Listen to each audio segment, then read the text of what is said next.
All right, guys. Excuse me. Welcome back to another broadcast, live broadcast. I am your host, Manuel Lloyd, and these things are getting really popular. I'm going to start either having to use AI or get some help. I'm doing these pretty much by request, but anyway, the one I'm talking about here today is taking down BlackSuit. Many of you may not have heard of them, but they're a ransomware gang. These ransomware gangs are crazy, man. They even have HR departments. It's crazy. I mean, I'll start by describing the takedown. The U.S. law enforcement hit the infrastructure of BlackSuit and Royal ransomware. I'll mention their scale, over 450 attacks, and $370 million in ransom collected. Now, the judger in me says, who the hell pays that kind of money for their data, their own data, or to release it or to unencrypt it? And I would say immediately it's people who are unprepared. But sometimes they're just people who get in bad situations. But you should always, by now at least, I mean, this is the age of ransomware. You should know what you need to do to be prepared for a ransom attack. You should know. It shouldn't even be a question. So we have to change the game. We have to change the playbook. This is just a temporary takedown because all they're going to do is change your name, and it's going to be the same people, and they're going to just do it all over again. I mean, let me take this screen down here, by the way. I always forget that. All right. So why ransomware wins until we change the playbook? I'm going to give you my Zero Doctrine analysis of the BlackSuit and Royal ransomware takedown and why it's not enough. It just isn't. I literally get frustrated looking at people, and sometimes even myself, thinking that this is just going to go away. It's not. We have the same playbook, and they have the same defense. There's no need to change the defense when you know what the offense is going to do. There's no need to change it. I played football in high school. Got recruited to play at Mississippi Valley State. Turned it down to go in the Marine Corps. Anyway, I don't regret my decision either. I want to emphasize the temporary nature of conventional takedowns. But without systemic change, ransomware actors can rebuild under new names, like I just said here. Let's go to the next slide. Law enforcement disrupted BlackSuit and Royal ransomware infrastructure after 450 plus attacks causing $370 million in ransomware revenue. That is crazy. Most small businesses struggle just to make $1.5 million a year, and they're busting their butts. And here these guys are sitting behind computer screens and mobile devices, raking in the dough for malicious reasons. Most small businesses are trying to live out a dream and help their community. It just ain't fair. But that's just life, and that's the reality of it. You know, I want to talk to you about how I can help stop this. My system can help stop it, not me personally, but my system. So I have QuickStrike for rapid isolation, DNA for segmentation to prevent lateral spread, and Phoenix for recovery without ransom, and multinet for containment. If you have my Phoenix protocol within your organizations, you will not need to ever pay a ransom. Never. Ever. Why this matters? Takedowns disrupt operations, but criminals often resurface with rebranded campaigns. That's right. That is right. Zero Doctrine analysis. I just mentioned my QuickStrike and my DNA segmentation in the Phoenix.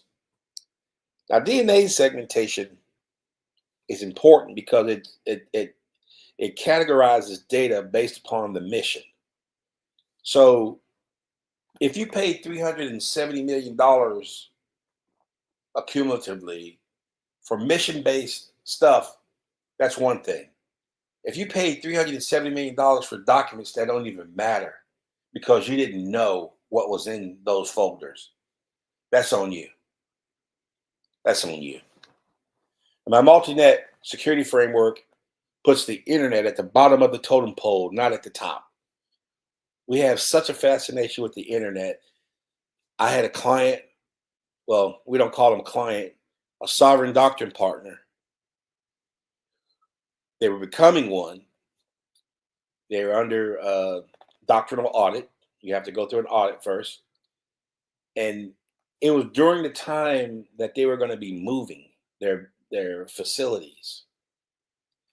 I can't say who they are for NDA reasons and for actually national security.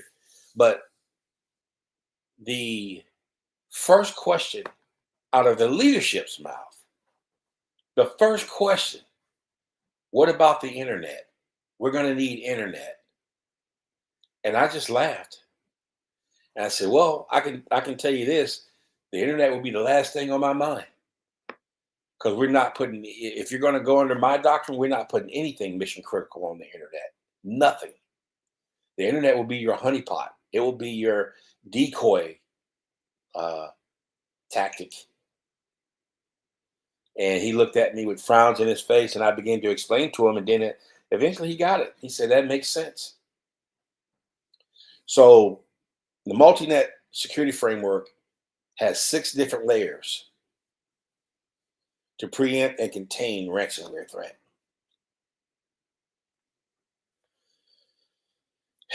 Here's what I propose.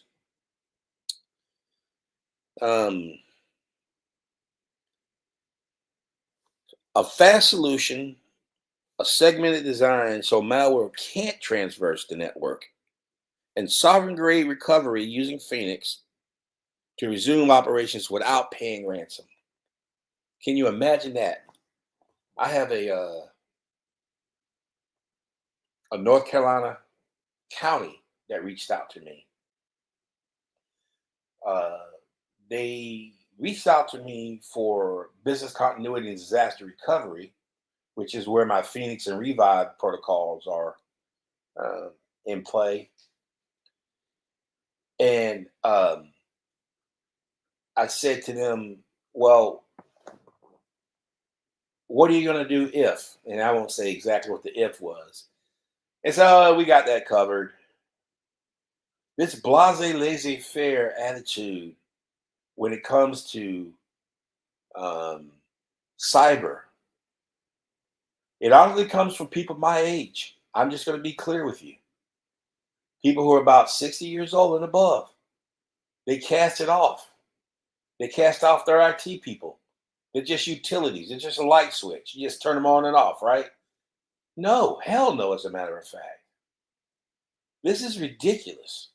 You have got to look at your cyber, your IT department as a strategic layer of your organization. I said, well, you have to look at this first. We're in the age of ransom and cyber attacks.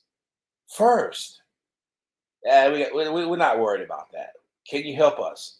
And I said, no, I can't, because you have the wrong mindset. And all it's going to do is make for a bad relationship. So I'd rather not even get involved. And they couldn't believe I turned them down.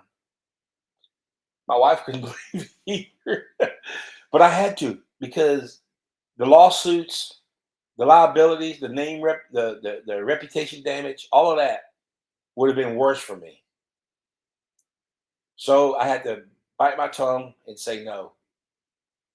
And they went and got some, big company to help them with it, with what they thought they needed. You don't go to a doctor and tell them, I think I need this. You let the doctor tell you, here's what you need. That's the same thing with my doctrine and frameworks. Frameworks tell you, you might need this. No. Doctrine will tell you, this is what you need. It enforces. And so, I don't know how many months later, it was all in the news, at least in North Carolina. Blank County suffers a cyber attack and can't recover their data and have to pay X amount of money in ransom. I just shook my head. I didn't take a victory lap because I live in North Carolina. Those things affect me too. Anyway, lost my train of thought here. So we need to embed rapid isolation, segment network design, and have sovereign grade recovery system. And if you have the Zero Doctrine discipline and you can be detoxed from the internet, I can show you how you can never, ever have to pay another ransom. And it's too late for these organizations who've paid this $370 million. But it's not too late for you listening or someone you may know. You need to stop chasing criminals after the fact. And this is what they did. They chased the criminals after the fact. I remember when they had the news conference, they were saying, we were thinking about paying the ransom. And I'm saying to myself, you're not thinking about it. You already made the decision. As a matter of fact, you probably already paid the ransom. And this is just a public, what do you call it? A publicity stunt. Start containing them in real time. My system, my Zero Doctrine can contain criminals in real time. You can study them. You can study their patterns. And in some instances, depending upon the law, you can retaliate.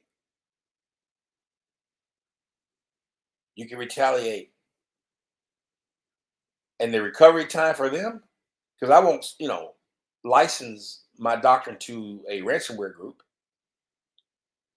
It's only meant for national security, critical infrastructure, defense, and some Fortune 500s. But their recovery time, years. They'd have to wait on quantum computing, and that might not even work because I have a quantum computing protocol that fights back, locks down. Like I said, I'm a simple guy. There's some things that are just simple. We try to overcomplicate them, and we shouldn't. They're really simple. Really, really simple. So I see I have some, is that hands raised? I have some questions. I think I have time for questions. But while you're getting your questions ready, I will just say to you, um,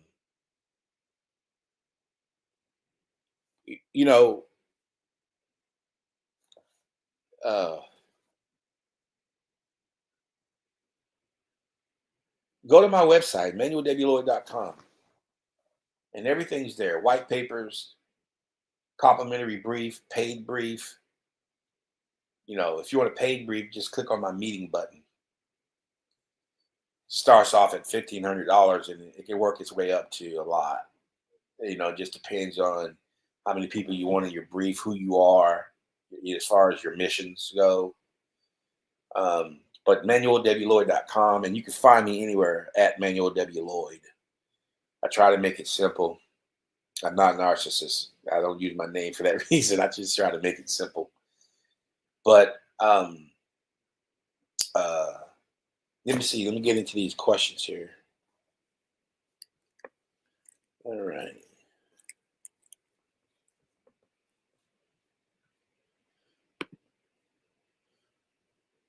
What if I don't have your system?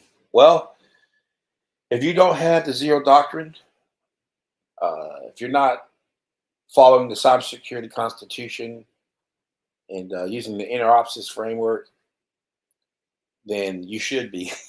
Well, in that case, I would say the best thing to do is to have a conversation with me about your environment. It will be confidential. NDAs will be signed. The whole process will be taken to before we can even talk. And this is even with the complimentary briefing, no cost to you. We still have to have some binding agreements of what I'm going to tell you and what you're going to tell me. That's the best place to start.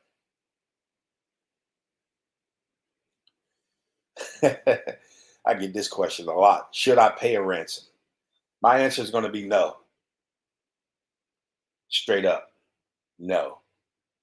Now, if you're in a position, but here's what you have to think about.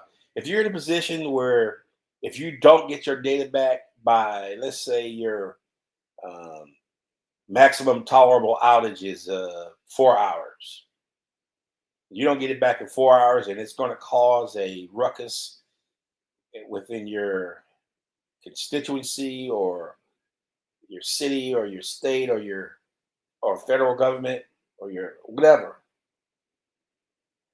then you have a tough decision to make. Because if you do pay that ransom, what's to say that that data is not corrupted or has a phone home bug in it or malware in it or a time bomb in it? I can't make that decision for you. I know what I would do. Now, I could play after profit and say, well, you should have had a BCDR or DR environment to be able to recover in a clean manner. Well, that's obvious, right? Duh. What you're asking me is, what do I do now if I'm caught with my pants down? Well, what would you do in a situation where if you were caught with your pants down? You pull them back up. You pull them back up. Now, how you pull them up? Slowly, quickly, turn your back, whatever. It's a crazy analogy, I know, but you're in a bad situation and you're paying for your own discrepancy or lack thereof. If you're in a position where you have to pay a ransom, I'm trying to say that as nice as I can, without sounding like an after prophet, because there's no way to not sound like an after prophet. Not for me, at least, because any clientele that I have, that's the first thing I do. I consider business continuity and disaster recovery breathing, like akin to breathing for a human body. That's the first thing you have to think about is, are they breathing? And if you bypass that in the initial discussions, you need to run away from that vendor. And speaking of vendor, you can get involved with my system without worrying about vendor lock. My system is agnostic. It doesn't matter who you're using. Now, I will require that your hardware and your software become doctrinally aligned. And if they can't align it, we have our Titan series. We can either give you the blueprints or, you license them, or we can build it for you. And we can take commercial off the shelf software and we can put a enclave strategy in place to ensure that they are doctrinally aligned. It took me 30 years, it took me 30 years to build this system. I thought about just about everything. This is all I've done for 30 years. I haven't done anything else. Well, I play some music occasionally on the side. I used to. It was fun. I played in a funk band. I was the lead singer and a saxophone player. Oh my God, it was fun. It was incredible. If I could have done that for my life, it would have been wonderful. But the getting home at 3 o'clock in the morning wasn't so fun when I had to get up at 6 or 5 the next day to run the business. But man, it was fun. It was fun because I played the songs I grew up with, the old 70s funk tunes and James Brown and Earth, Wind and Fire and Commodores and all of that good stuff. We even did some jazz. So anyway, but this is all I've done all my life. And I've thought about almost every scenario you can think of when it comes to, there's only 5 different scenarios when you think about it. There's infrastructure, connectivity, mobility, performance, and reliability. And that reliability piece is the breathing. Even though I listed it as number 5, it's not the last thing. Should be the first thing. But you have to know what kind of infrastructure you're dealing with, which is your hardware and your software and your facilities and your connectivity and your mobility and your performance. And, all of those things have to come into play. And they have to be applied to every piece of your network, starting at the top. And if you're a network engineer, you're probably going to draw a white cloud, no less, of the internet. You need to stop doing that. I'm going to tell you that right now. Even if you don't apply my doctrine to your environment, take a hard look at the internet. Take a look at it from the time it came around until today, and you tell me the real value it has brought against the horror it has brought, and balance it out, and you tell me if it's worth keeping. Now, you might say, hey, we need the internet. Do you really? For what? Oh, cloud. That very, very secure apparatus that vendors lock you into. Take away your sovereignty. They have the keys to the kingdom. You don't. When you go into the cloud, you give up your sovereignty. Because whether it's Azure or AWS or Google Cloud, and I think they just had a breach recently. I don't know if it was Google Cloud, but I thought it was Google. It may have been small business stuff. But anything in that internet, anything that's a breach, anything that's a ransomware attack, it involves the internet. Now, there may be some other attacks like insider threats of disgruntled employees or accidents or whatever the case may be. They don't make the headlines. They're not sensational. That's what the news seems to be about today, is sensationalism versus giving you actual news. They want to give you 2 minutes of quote unquote news and 8 minutes of commercials and sensationalism. Things to get you watching so you can see their commercials or their advertisers' commercials. It's sickening. I turn mine off. I don't watch YouTube TV anymore, and I don't watch cable TV anymore. I just don't. I just get turned off by it. Anyway, um, the cloud. You give up your sovereignty when you put things in the cloud. There would be no black hat or black suit ransomware attack if it weren't for the cloud, if it weren't for the internet, the net, the World Wide Web, the information superhighway. There would be none. It would have to be cyber physical. By the way, as you might imagine, my Zero Doctrine has a response to cyber physical attacks as well, internal threats, supply chain vulnerabilities. Like I said, I've been doing it for 30 years. I've thought about just about every scenario and put a lot of thought into this. Yes, it's restrictive. Yes, it's tight. Yes, it is not for everyone. Yes, a small business probably would fold up under my Zero Doctrine because they at least they think they do. They need the internet. Now, I have been asked before if I'll apply this to a small business, medium-sized business, or anything that didn't involve critical infrastructure and national security. I just can't see it. There's plenty of great companies out there that are helping small to medium-sized businesses and non-critical infrastructure and national security type businesses. There's plenty of great companies out there. I just can't see that's not my vision. That's not my mission. This is a mission for me. It's not a sales pitch. It's a mission for me. I don't know how to. I had a lady accuse me of making a sales pitch because I said something positive about DOD and I said something I didn't like about DOD. She chose the thing that I didn't like and immediately said I was making a sales pitch to get vendor lock-in. You can't be locked in with me. My system doesn't matter who it is in public office, president, or who your boss is. Doesn't even matter if Manuel Lloyd himself is here. God knows I want to stay here for a long time.